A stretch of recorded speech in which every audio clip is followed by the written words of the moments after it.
look at that.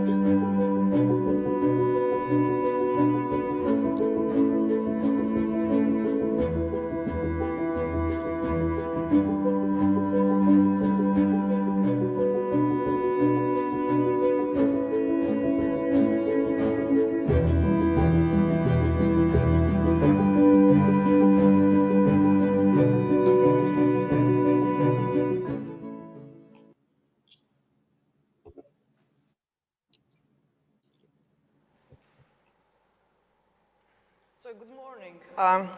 On behalf of the Albert Hirschman Center of Democracy and the Geneva Graduate Institute, I welcome you all to this panel session to discuss several aspects related to the work of Keynes and the future of work.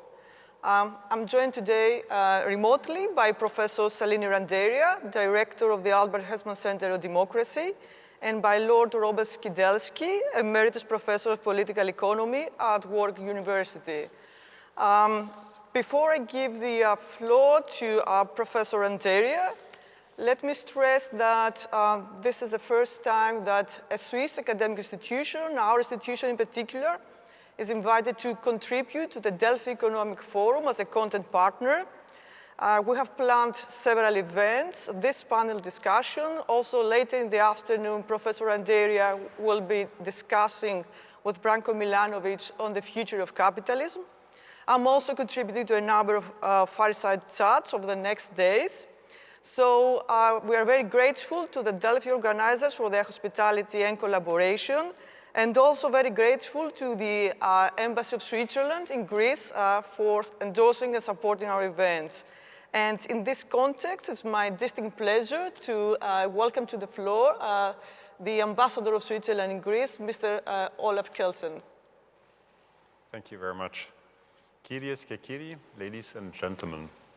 The Albert Hirschman Center on Democracy is a research center of the Graduate Institute of International Studies, an institution of research and higher education that is located in Geneva, in the very center of the International Geneva. This year, it organizes, at the Delphi Economic Forum, a series of panel discussions and interviews with distinguished economists, renowned intellectuals, and international public figures who will discuss questions of economic inequalities, future of work issues, and contemporary challenges to democracy. It is the first time that a Swiss academic institution is invited to contribute as a content partner to the annual conference of the Delphi Economic Forum. I hope that this cooperation will develop into a larger institutional link between the Graduate Institute in Geneva and the Delphi Forum. In times of crisis, such partnerships are essential. They foster the exchange of policy thinking on major challenges of our time, possibly leading to solutions for the strengthening of our societies. Between Greece and Switzerland, there are long historic relations and time-proven ties of friendship. We share essential values such as democracy, the rule of law, and the love of freedom. I rejoice at the many contemporary fellows from Switzerland who, in the tradition of their forebears, work to build bridges between our countries. Thank you a lot, Mr. Ambassador. And now, without further ado, let me give the floor to Professor Randeria for her discussion with Lord Robert Skedelski.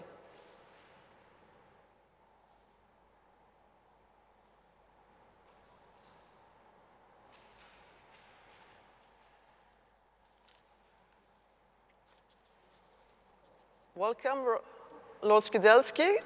We have Professor Randeria with us. Good morning. I'm very glad to be with you. Thank you so much. I only wish I was with you in person. Thank you indeed. Do we have Professor Randeria? Take a couple of minutes to connect with Professor Randeria. Oh, welcome, Shalini. So nice to have you. Thank you. Thank you so much. Please, the floor is yours. Thank you. So let me first thank you, Maria, and thank you, Mr. Ambassador, for the generous introduction. Let me introduce very, very briefly Professor Robert Skidelski, who is a member of the House of Lords in Great Britain since 1991, and he was elected Fellow of the British Academy in 1994. He's a renowned economist who is Emeritus Professor of Political Economy at Warwick University. He's best known for his three-volume biography of John Maynard Keynes, which we will refer to in today's discussion with him. In 2020, he wrote a very, very interesting book again on Keynes, titled Keynes, The Return of the Master. Among his major other publications are How Much is Enough?, The Love of Money and the Case for the Good Life, something we will also have occasion to talk about today. As well as his book on markets and morals, Austerity versus Stimulus, published in 2017, and his most recent book, Money and Government, which is a trenchant critique of neoclassical economics, something which we are also going to deal with briefly today. So welcome, Robert, and let me start with some of your ideas on automation and the future of work. The mainstream narrative on automation warns us that not only is automation inevitable, but that it must be managed to avoid massive redundancies and widening income inequalities. In short, automation is a threat, but can and must be overcome within the existing wage and labor framework. Against this, you have made a larger argument that capitalism by itself is not going to free us. If we don't distinguish between our needs and our wants on the one hand, and don't make a distinction between ends and means. And you have insisted that we should therefore rethink our ideas of the good life and our understanding of well-being. So I think let's begin with your critique of the existing wage and labor framework as the framework to think about the question of automation, and then go on to what do you think a new understanding of well-being must entail?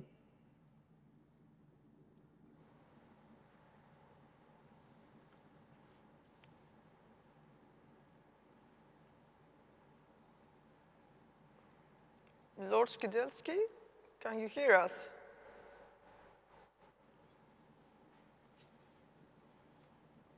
It's not with us? He was on the screen. Probably there are some connection issues.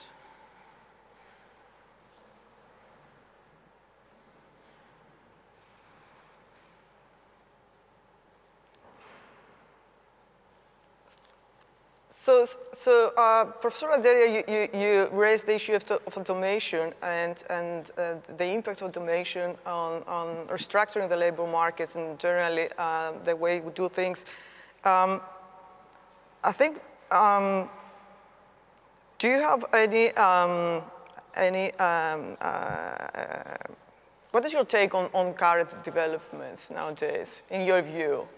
And the way that automation probably affects and intensifies actual inequalities. So one of the arguments which Lord Skedelski has very often made in recent times is that it's a mistake to think that automation in and of itself is going to free us from the drudgery of work, because his argument is that we need to rethink the balance between working lives and leisure. So that he thinks that we may have limited means at our disposal, but the ends of the good life can be redefined. And that's what I wanted to talk to him about, because he thinks that well-being can be more than just consumerism. And therefore, we need to rethink the very standard models that economists use in order to understand the whole nature of what our good life could be about. So could we, for example, work less? And if each of us works less, we would have more leisure. But the question is, what would we do with our leisure? And so he has been thinking in this connection, actually very radically for an economist, in my view, of ideas of degrowth.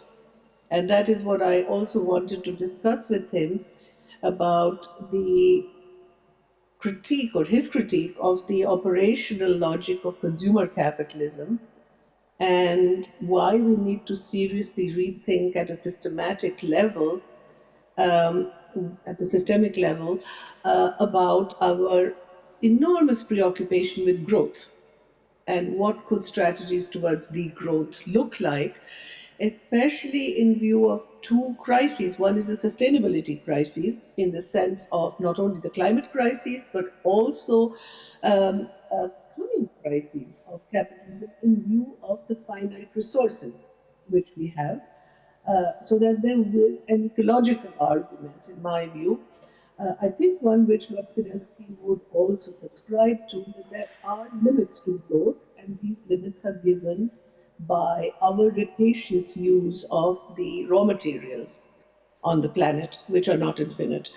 And I think the second question here would be very much more of a current question. In view of the COVID crises, do we need to rethink our policies of austerity, which all governments have been following since 2008? And the question is, and Dr. Skidelski has been a very, very strong critic of these austerity politics, saying that they're utterly mistaken from a Keynesian point of view, and that the government must strive towards full employment.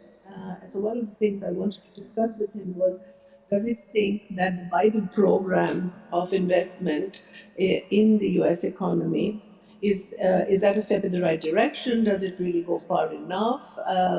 Could we think of a more radical program, a more radical Keynesian program in this perspective? So yeah, now those would be some of the questions I was hoping to discuss with him. I hope we can restore connectivity because he was online just half an hour ago. I don't know if the control can tell us. Do we have Lord Skidelski with us?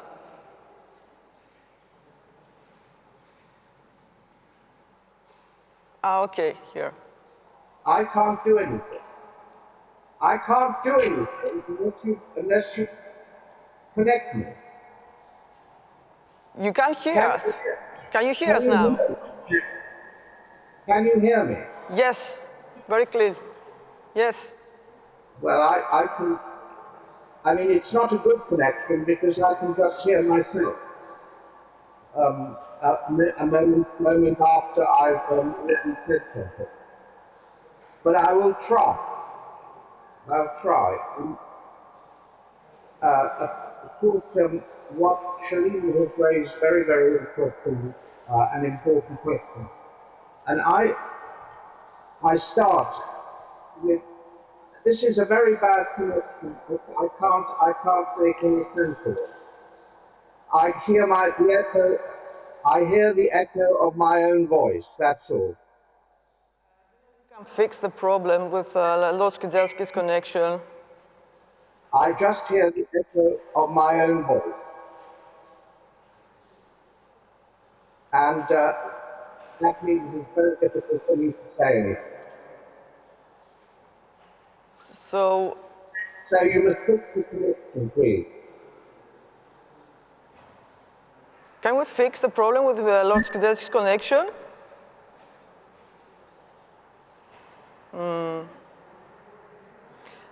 Shalini, can you hear us? But I can also hear Lord Skedelski well, although with a big echo, but I can hear him well. Can you repeat your question, your previous question, please? Can you please repeat? I can repeat my question, but he's gone offline again. Do you think he can hear me? I don't know. We can see him, we can hear him, but... So I think I can, let's wait to see if they can fix his connection, because I think the other question I would like to discuss with him, and I pose the question then very briefly to him when we have him back online, is the question, Often it is assumed in the context of automation that the problem is that we need to somehow adapt ourselves to machines rather than the machines adapting themselves to us.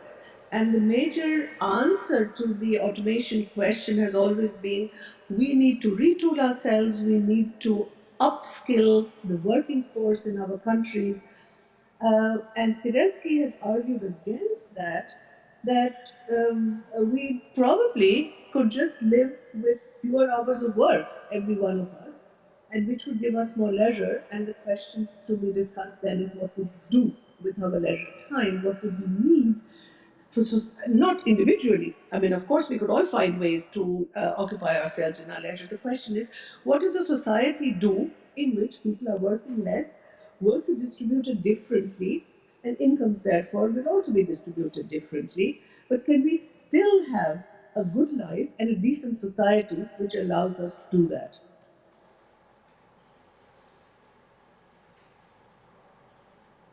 We still don't have the connection We still back don't with have him. Lord Skidelski with us.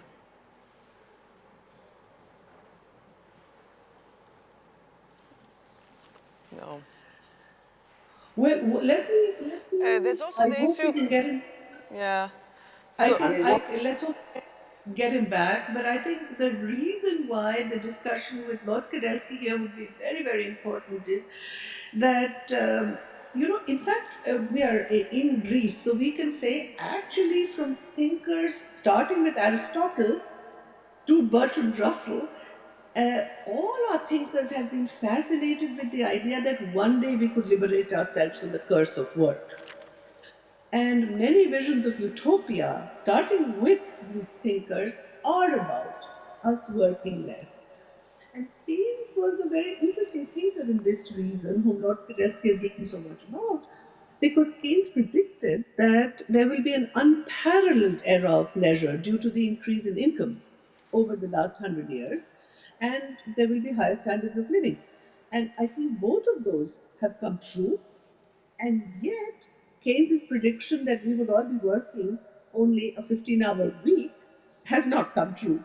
So, obviously, either the two assumptions or predictions that he made were connected differently, or although we could all work 15 hours a week, we somehow choose to work 60 hours a week and complain that we work too much in our cases, and in other people's cases, they just have to work 60 hours a week because their wages won't sustain them otherwise.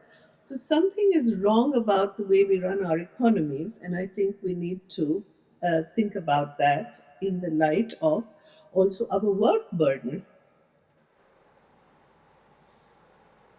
am I connected? Yes, you are. We can hear Well, you. all right. As long as you can get rid of that echo of my voice, which, but I will look. We've covered most of the ground already. And can you hear me now? Perfectly. Okay. Well,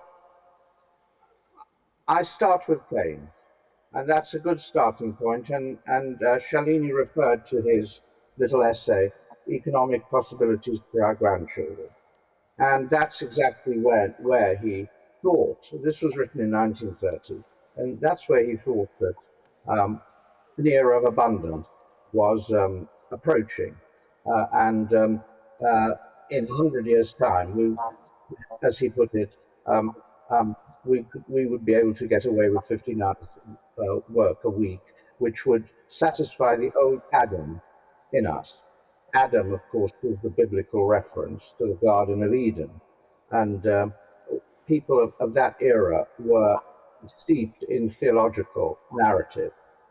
Um, and he thought productivity, technology would bring this about, as Shalini rightly said.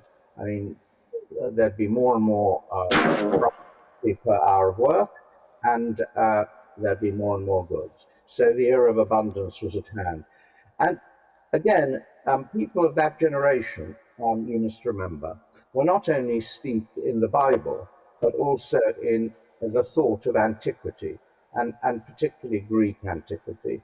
And Keynes there was echoing, in a way, the Aristotelian and ancient Greek contempt for work. I mean, work was very much what you had to do. It was really for slaves. And Aristotle, in an extraordinary glimpse into the future, said that one day mechanical slaves will do this work. The good life was a life of contemplation and politics. And so I think that was very much the burden of Keynes's message. Of course, he made some conditions, and provided, he said, technology continued to improve, provided there were no major wars. Of course, that did not happen because the Second World War happened after that. But I don't think that interrupted the argument very much. But also, provided there was no population increase. And that was a fact disturbing his prediction, because population has increased since 1930 and dramatically increased in the poorer parts of the world. This brings out the fact that Keynes's message was really for the rich world. He thought the poor world would catch up quite soon, because he didn't foresee the explosion of population.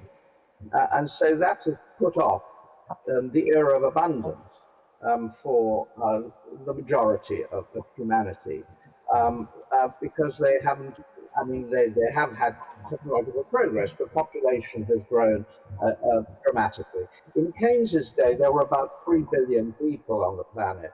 Today, there's 7 or 8 billion. 7 billion. So you can see how the gains of productivity will be swallowed up by the growth of numbers. But there was another point, I think, that he missed 2 other points. And these are very important for the current discussion. First of all, he missed the importance of work as a source of identity, of value, and of service to the community. This was the Greek contempt for work. He thought of, in a way, an elite that would think, that would contemplate, that would lead a life of leisure. And of course it involved activity, but not working for a living. But working for a living has been the main occupation of humanity since its start. And to get out of that into some other rhythm of life, I think he underestimated the difficulty of that. And the other thing he underestimated, and Shalini has referred to this, he failed to distinguish properly between needs and wants. He was still of an age where you look back and people didn't have enough to eat. And he thought that once that problem was solved, then we could look forward to a leisurely life. But of course, wants, I mean, needs are absolute, but wants are relative. And you always want something that someone else has and you haven't got. And so there's no obvious limit to the escalation of wants. Needs are limited by the stomach, but wants are infinite. So he didn't understand that properly. It was only the beginning of the age of advertising and persuasion and mass industry devoted to just getting people to buy more and more and more and more. So I think on those two things, he was limited. But there is a great value in what he said, because he did draw attention to what the ends of life are. And is it more and more consumption, or is it something else? And we've rather lost that sense of what it's for. I think David Thoreau, the 19th century writer, said something very, very important. He said, we're devoting ourselves to improved means for unimproved ends.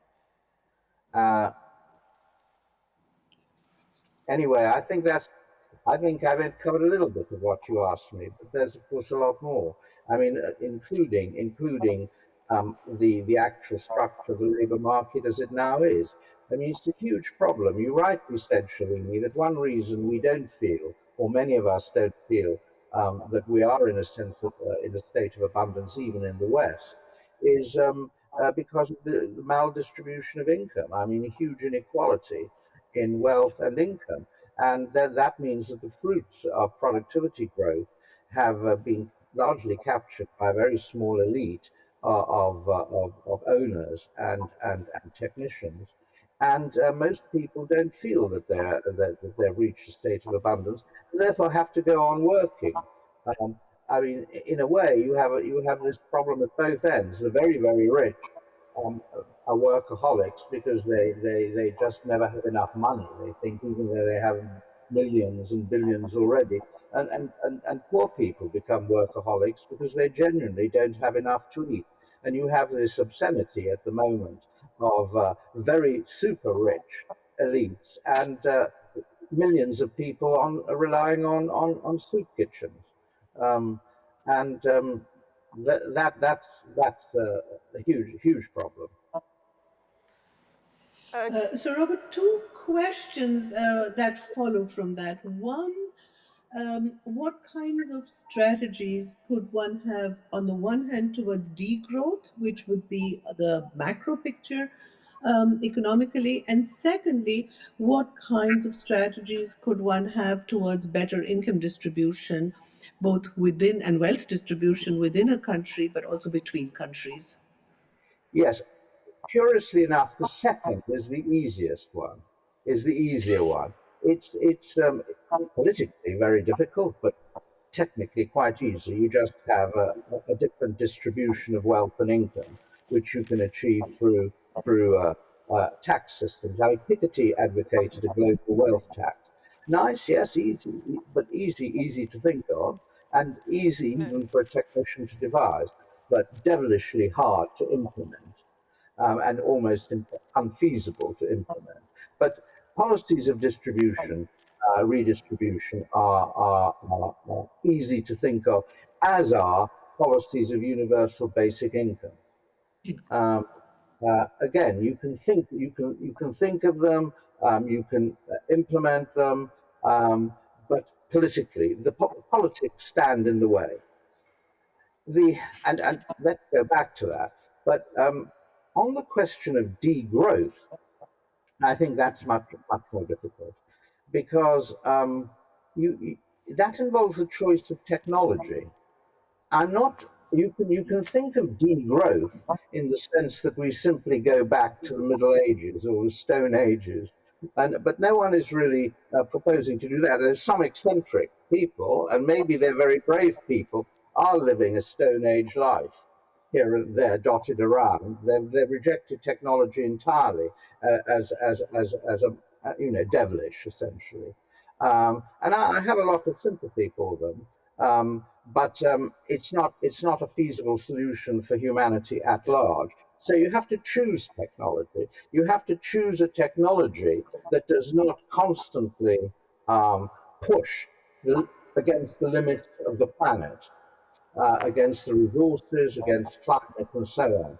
And of course, it's then very easy to say green technology, but and zero and carbon neutral technology. Whether that would involve growth, degrowth, or whether it would involve just not growing at all, or whether it would involve. We need to close our discussion. I think those are things that are quite difficult. Green technology isn't necessarily.